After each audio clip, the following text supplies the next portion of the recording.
बेटा मेरी माँ है तो मैथिली मौसी के बराबर है और कई मंचों से दूरदर्शन पे भी उसकी रिकॉर्डिंग हुई है कई बार। 3 से ज़्यादा हिंदी, बज्जिका, मैथिली, उर्दू और अंग्रेजी तक इन पाँचों भाषाओं में आप लिखते हैं। मातृभाषा बज्जिका। जब मैं वीर रस की कविताएं लिखता हूँ तो मैं रामधारी से दिनकर से प्रेरित होता हूँ। जब मैं प्रकृति और सौंदर्य पे कविताएं लिखता हूँ तो मैं सुमित्रानंदन पंत से प्रेरित होता हूँ। वाह। जब मैं गीत लिखता हूँ तो मैं आचार्य जाकू वल्लभ शास्त्री से प्रेरित होता हूँ। और जब कभी भी मुझे कहानियाँ और गद्य में लिखने का अवसर मिलता है तो मैं महादेवी वर्मा, प्रेमचंद्र, फणीश्वर नाथ रेणु से प्रेरित होता हूँ। मतलब कि इस बस्ती में किसको करता है याद कोई, तब तब जिंदा हो जाता हूँ जब जब करता है याद कोई। आज हमारे साथ ARP स्टूडियो मौजूद हैं जाने माने साहित्यकार, कवि और शिक्षक प्रवीण कुमार मिश्रा जी। बहुत बहुत स्वागत प्रवीण जी। बहुत बहुत धन्यवाद।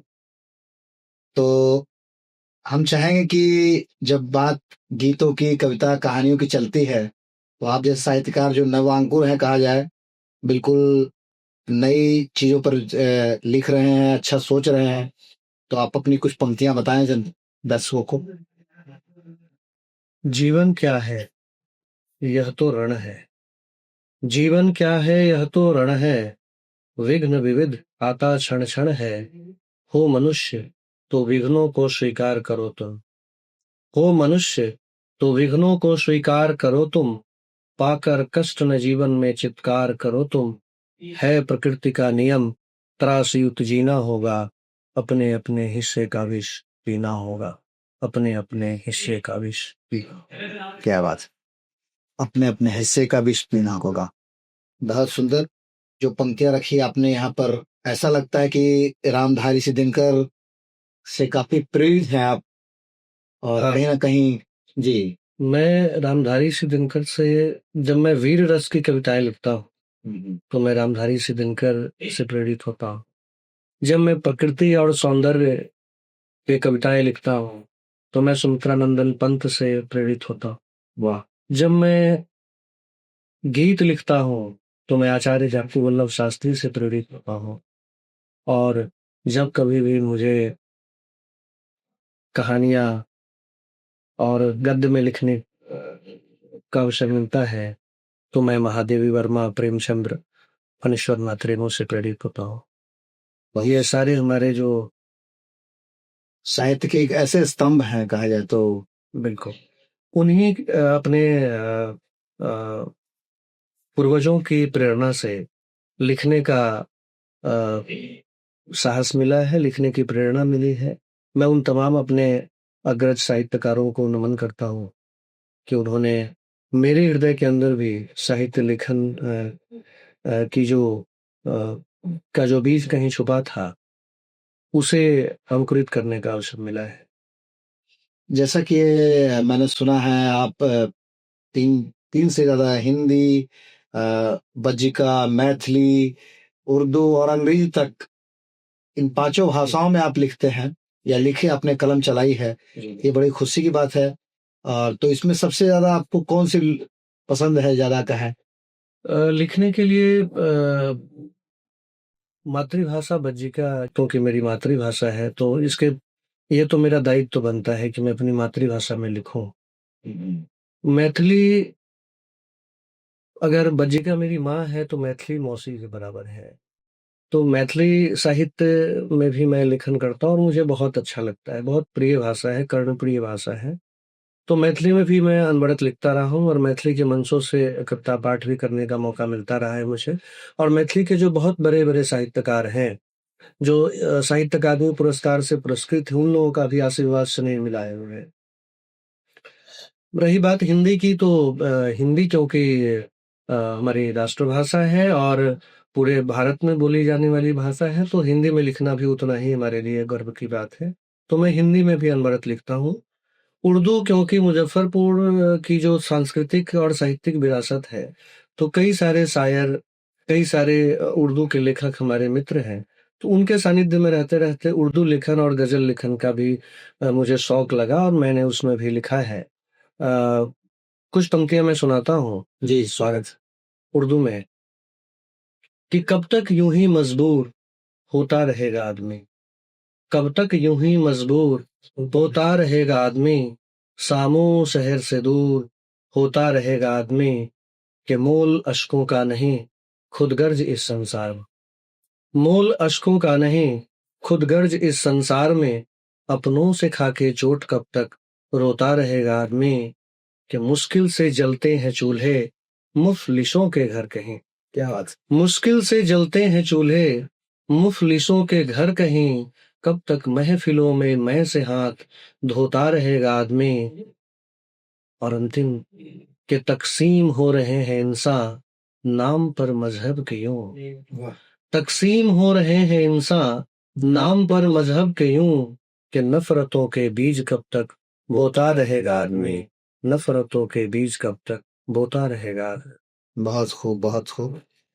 तो जैसा कि आपने बताया था कि अंग्रेजी में भी आपने कुछ लिखा था। हाँ, ये कौन सा दौर था? वो कॉलेज का समय था जब मैं महाविद्यालय का विद्यार्थी था और नई उमंग, नई ऊर्जा अपने मित्रों के बीच सुनाने का और अंग्रेजी भाषा साहित्य से भी मेरा बड़ा लगाव रहा। मैं अंग्रेजी पे भी मेरी उतनी ही पकड़ है जितने अन्य भाषाओं पे है। तो वो दौर था जब मैं अपने मित्रों के बीच अंग्रेजी में कुछ सोनेट लिखना, सुनाना वो सब बातें थी। लेकिन वो एक समय के बाद क्योंकि जिन चीज़ों को मैं लिख रहा था वो व्यंग्यात्मक था, जिसकी प्रासंगिकता आज के समय में नहीं है। हालाँकि मैं प्रासंगिकता वाले हाँ, अब के समय में मैं अंग्रेजी में नहीं लिखता।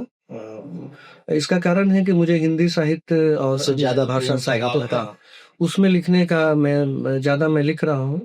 इसलिए अंग्रेजी साहित्य में वर्तमान में मैं लिखता नहीं, लेकिन हाँ, भाषा साहित्य पे मेरी पकड़ है और अगर कभी भविष्य में लिखने का अवसर मिलेगा तो मैं अवश्य लिखूँगा।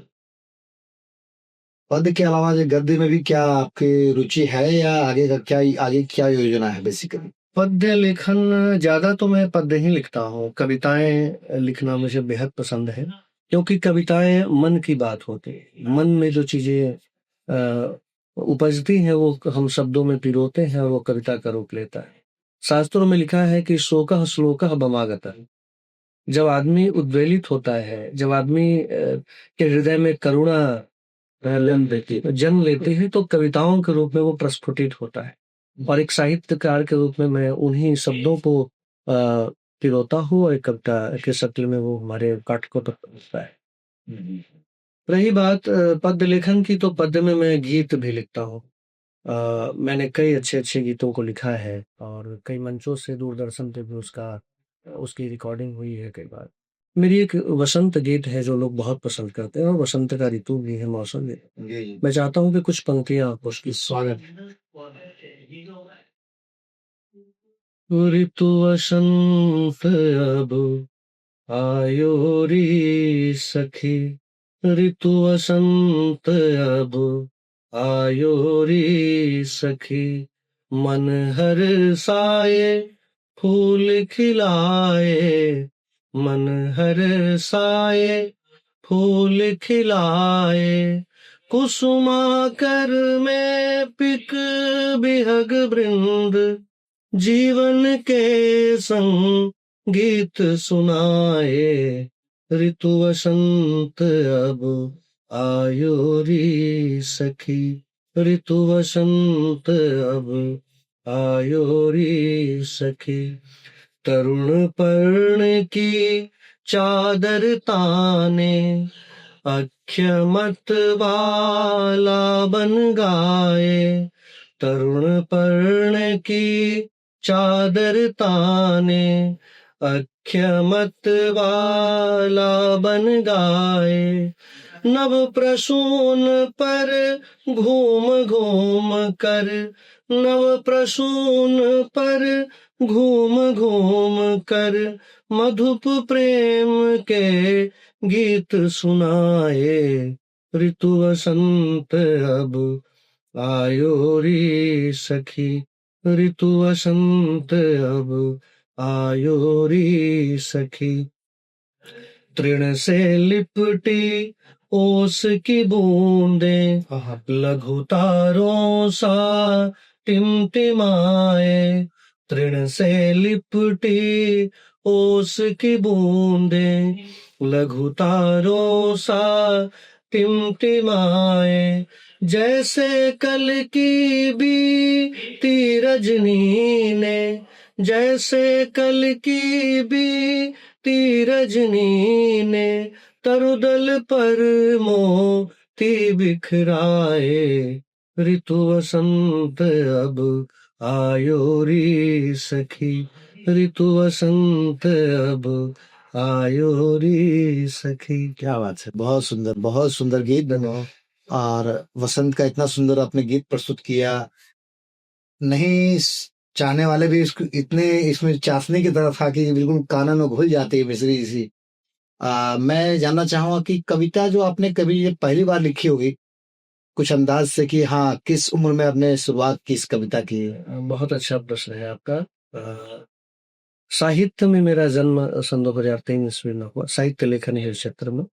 जब मुझे एक हमारे गुरु शशिकांत से शशि जी से मिलना हुआ अंग्रेजी पढ़ने के क्रम में। अच्छा, आज के समय में भी वो बहुत बड़े व्यंग्यकार हैं। उनकी कई मुजफ्फरपुर में ही, या उस समय वो मुजफ्फरपुर में रहते थे, अभी वो बड़े पदों पे हैं और अगले कुछ वर्षों में सेवानिवृत्त होंगे। तो उनसे जब मैं मिला तो वो साहित्य लिखते थे और उन्होंने मुझे उनकी लेखनी ने मुझे प्रेरित किया। मैं साहित्य तो पढ़ता था, लेकिन उस समय उससे पहले साहित्य पढ़ने का दृष्टिकोण अलग था।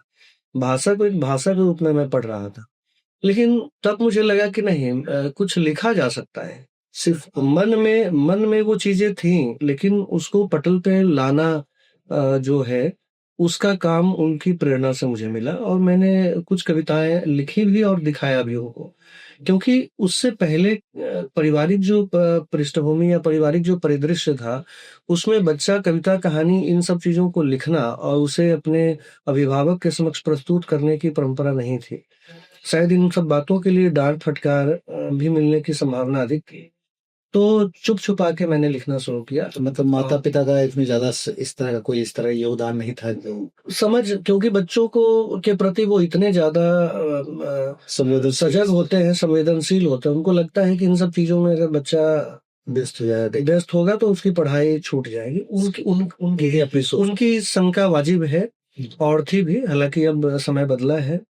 तो घर में कोई ऐसा माहौल नहीं था साहित्य लेखन का, लेकिन गुरुजी के सामने मैं अपनी कविताएं, अपनी कहानियां बहुत ही मुखर होके कह सकता था और बता सकता था। उन्होंने देखा भी, उनको लगा कि मेरे अंदर साहित्य लेखन की क्षमता है और उन्होंने मुझे इसके लिए प्रेरित किया और उनकी प्रेरणा से मैं लिखने लगा और तब से मैं अनवरत लिख रहा हूँ उनके आशीर्वाद से।